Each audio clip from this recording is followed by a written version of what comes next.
Next, sedimentation part. In this part, we will look at the sedimentation from the aspect of the water quality. High turbidity and coloration at the outlet of the sedimentation tank indicates that the filtration unit will be overloaded. Since a sand filter is designed to polish water, not to remove large amounts of suspended solids, it is important to visually observe the water condition at the outlet of the sedimentation.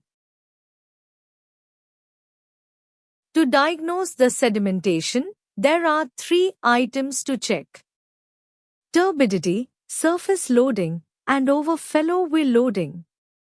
Turbidity is a key indicator to judge whether sedimentation is working properly.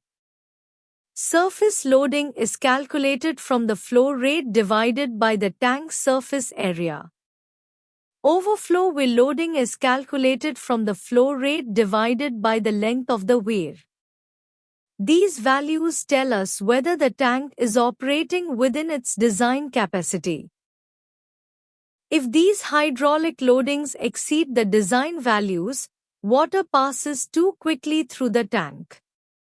Even if flocks are well formed, they do not have enough time to settle. As a result, turbidity increases at the outlet. Therefore, it is better to capture the condition not by turbidity alone, but together with surface loading and weir loading. The turbidity at the outlet of the sedimentation tank should be less than 10 NTU and ideally below 2 NTU. This is the target condition for proper sedimentation. When these values are too high, retention time becomes insufficient for proper settling. The bottom table shown here indicates the standard design values for surface loading and weir loading. It is important to compare the actual operating values with these standards to judge whether hydraulic overloading is occurring. This allows you to distinguish whether the problem comes from flocculation performance or from excessive flow rate through the tank. Let's check the action and countermeasures to be taken in case the condition which I explained is not kept. When turbidity at the outlet exceeds 10 NTU, 2 different situations must be considered. If flocks are not visible in the tank, the problem is not sedimentation itself. The real problem lies in flocculation, and operators must return to check the flocculation process and take corrective action there. If flocks are clearly visible but turbidity is still high, this indicates that the tank is hydraulically overloaded. In this case, the flow rate must be reduced so that surface loading and weir loading return within the design range. And when the actual surface loading and weir loading are out of norms, the retention time is not obtained enough. In this case, it is necessary to adjust the flow rate. In most cases, it is required to reduce the flow rate rather than increasing it. Another important risk in sedimentation is the accumulation of sludge at the bottom of the tank. When a large amount of sludge accumulates, short-circuit flow and density currents occur. These currents disturb the settled sludge, causing it to rise and spill into the outlet. This situation leads directly to overloading of the sand filter. To monitor this, the sludge liquid interface visually or by using a sludge interface meter should be measured. This helps determine how much sludge has accumulated inside the tank. The condition of sludge accumulation is evaluated by calculating the ratio between the sludge layer height and the total tank height.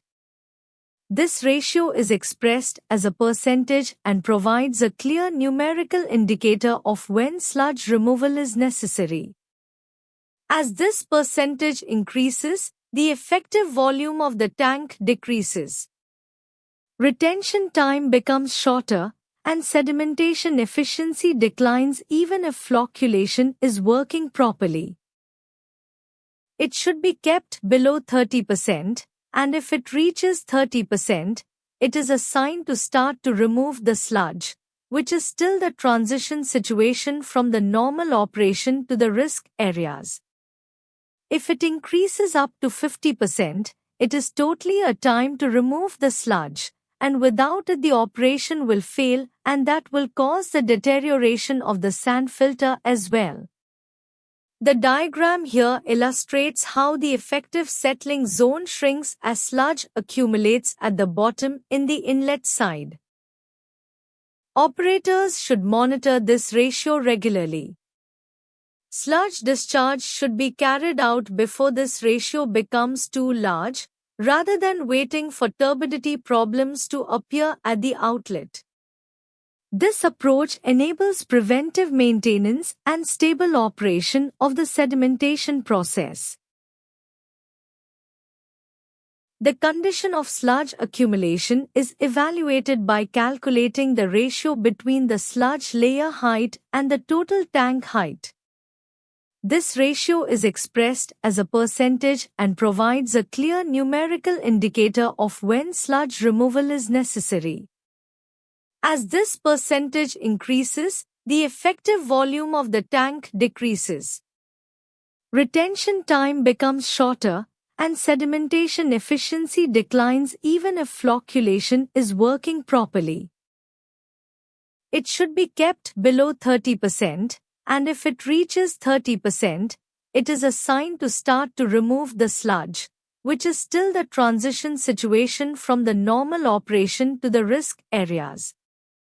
If it increases up to 50%, it is totally a time to remove the sludge, and without it the operation will fail and that will cause the deterioration of the sand filter as well. The diagram here illustrates how the effective settling zone shrinks as sludge accumulates at the bottom in the inlet side. Operators should monitor this ratio regularly.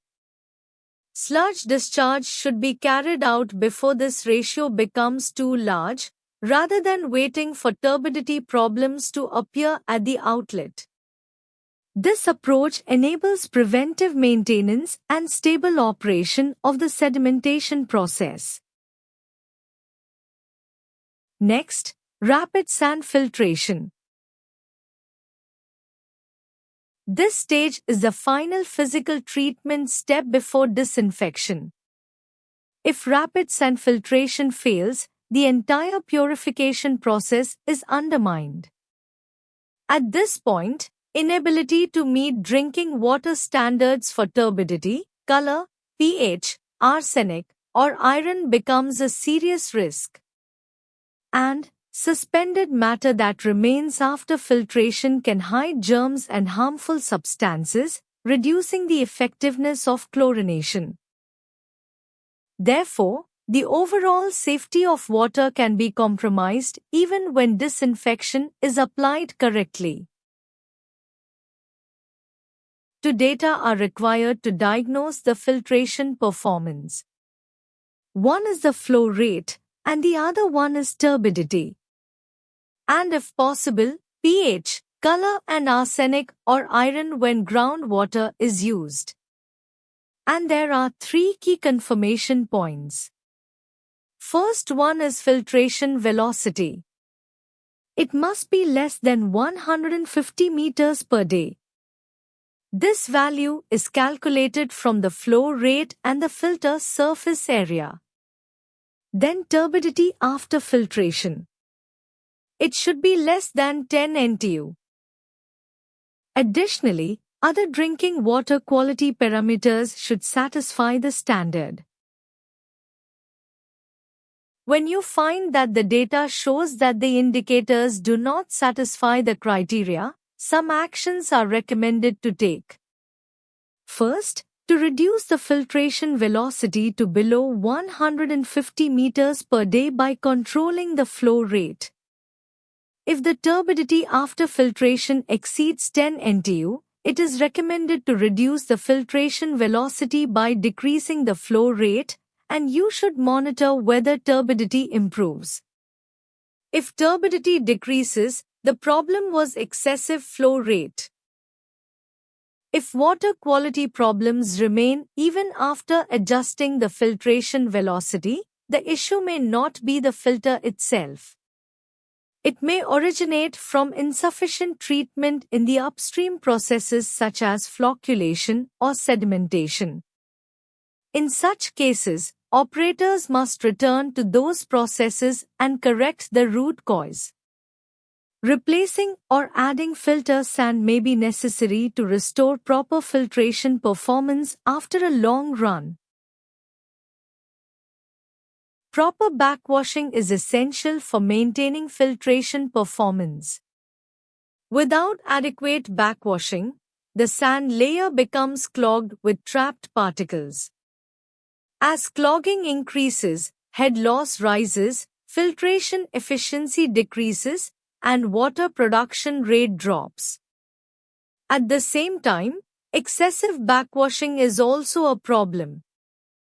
Long or frequent backwashing wastes treated clear water and reduces overall production efficiency. It should be emphasized that backwashing is a balance. It is necessary for good water quality, but it must be controlled carefully to avoid unnecessary water loss. This balance between cleaning the filter and conserving treated water is a key operational skill in rapid sand filtration. Several data points are necessary to judge whether backwashing is performed properly. First, turbidity of the backwash water should be observed. This shows how much dirt is being removed from the sand bed. Head loss must also be measured, as increasing head loss indicates clogging. Flow rate of backwash water and surface wash must be checked to ensure sufficient cleaning force, as well as backwash duration and frequency. Too short or too infrequent backwashing leaves the filter dirty. Too long wastes water. Finally, it should be observed whether backwash water flows uniformly across the filter surface. Uneven flow indicates possible problems in the underdrain system or strainers. These observations help determine whether backwashing is effective and efficient. The table here provides important reference values for proper backwashing. Turbidity of backwash water should be high at the beginning and gradually decrease. Head loss is a key confirmation point and can be the data relatively easily to obtain. It is calculated by measuring the difference in water level between the filter inlet and outlet. When head loss increases beyond the recommended level, backwashing is required. It may be often hard to capture the flow rate of backwash and surface wash, but they must fall within the specified range. Backwash duration is 4-6 minutes under a normal condition. The longer you keep backwashing, the more you will lose water, so taking a balance is very important. A recommended frequency of backwash is 1 time per day, up to 3 times. If the filter is clogged partially or as a whole, the surface of the backwash water will be uneven.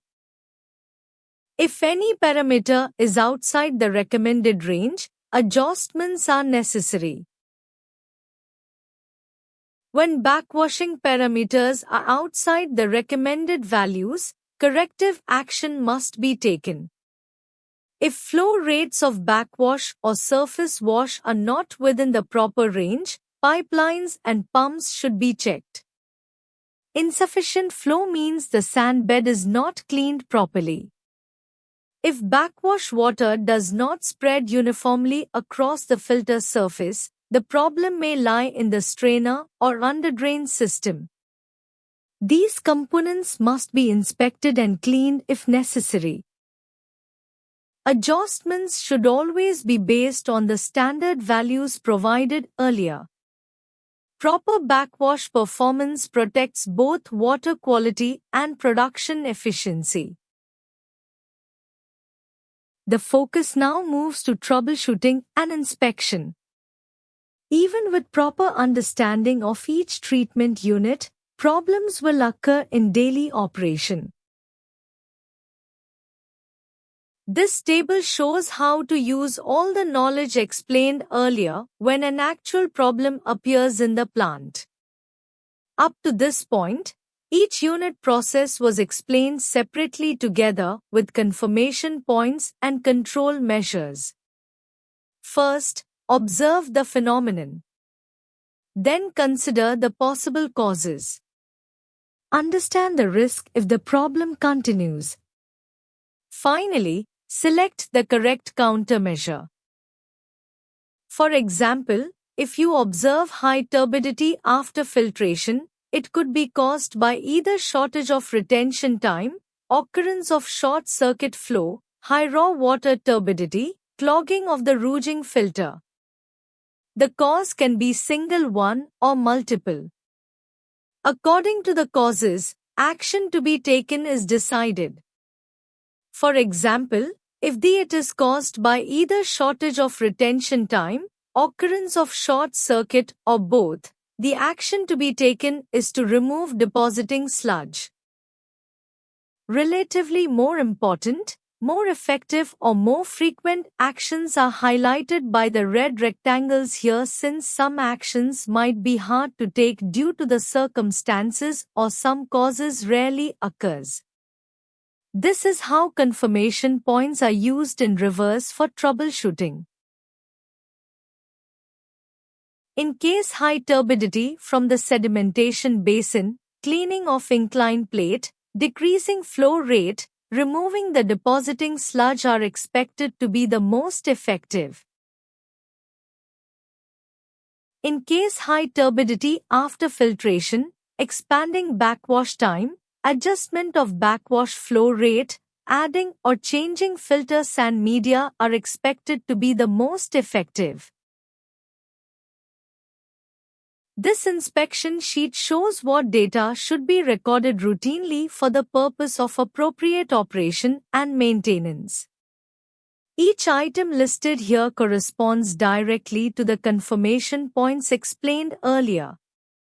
By checking these regularly, you can detect abnormalities before they become serious enough to affect water quality, or identify the problem caused and will contribute to take quick actions for countermeasures.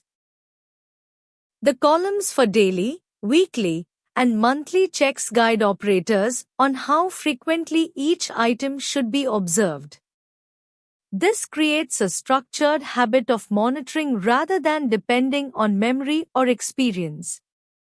The monthly data will be the accumulation of daily summarized date, while yearly data will be created in the same was it from the monthly data.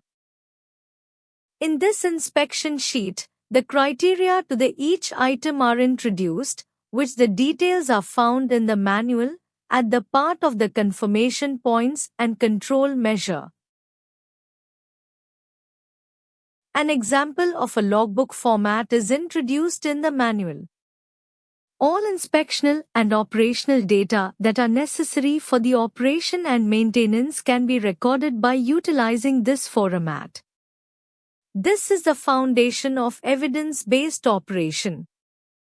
Without records, troubleshooting becomes guesswork. With records, operators and supporting staff can trace when a problem started and what conditions changed. These logbooks connect daily inspection with long-term performance monitoring. They also allow you to understand the plant condition remotely by reviewing the records. Maintaining these logs is not paperwork. It is an essential part of stable and reliable plant operation. The manual contains up to this sheet. For your better comprehension and practical usage of the knowledge obtained from the manual, we are going to tackle with case study from now. Let's think about an imaginary Porshva in this case study. The Porshva serves a population of 150,000 and the situation is observed in August. The water source is deep groundwater containing arsenic at 0.2 mg per liter and iron at 5 mg per liter. The treatment process includes aeration after pumping, coagulation and flocculation, sedimentation, then rapid sand filtration. Please note that chlorination is not mentioned here since this chapter focuses on the rapid sand filtration only, and chlorination is covered in another chapter. In this Porshva, they are currently facing some difficult situations. First, the distributed water sometimes has a metallic taste and reddish color after treatment. Second, the residents complain about iron in the water. And lastly, the local budget is limited, so only minor repairs are possible. To solve the problems, where should we start to think? Here is a guidance for you. The first step is to clearly identify the problem. The main thing to focus on is whether iron removal is functioning effectively and whether arsenic is within safe limits. The next step is to define what data is necessary to improve the situation based on the knowledge obtained from the manual. In this case, it includes raw and treated water quality and performance of each treatment process. After identifying the problem and necessary data, the next step is to define criteria for judging performance. You must know the threshold values that indicate proper or improper operation by referring to the manual. Then, they should plan practical interventions. What actions can be taken immediately at the site by Porshva staff? What type of support can DPHE provide? At Porshva, check aeration performance, alum dosing, filtration flow, backwash frequency. From DPHE, can provide minor repairs, technical advice, and if the situation allows, installing a more powerful oxidation structure for arsenic removal. From here, I am providing some ideas for solving the problems. The required data is listed clearly: arsenic and iron concentrations in raw and treated water, aeration performance and dissolved oxygen levels, filtration flow rate, alum dosing condition, and backwash records. Key criteria are also provided. Arsenic must be less than or equal to 0.05 mg per liter. Iron must be less than or equal to 0.3 mg per liter. Filtration flow should be within 0.3 to 1.5 meters per hour. These values allow operators to judge whether each unit process is performing correctly. Possible interventions can be divided into actions by Porshva and support from DPHE. At the Porshva level, operators should check and optimize aeration, calibrate alum dosing using jar tests and field measurements, adjust filtration flow, ensure proper backwash, and inspect the condition of filter media. From the DPHE side, support includes technical inspection, providing arsenic and iron test kits, assisting with minor repairs such as aeration systems or valves, and training local staff using existing manuals for jar tests and water quality testing. This case study demonstrates how the technical knowledge from the chapter is applied in a realistic situation with limited resources. This is the end of the video. Thank you for watching and I hope this video will help you understand the manual better.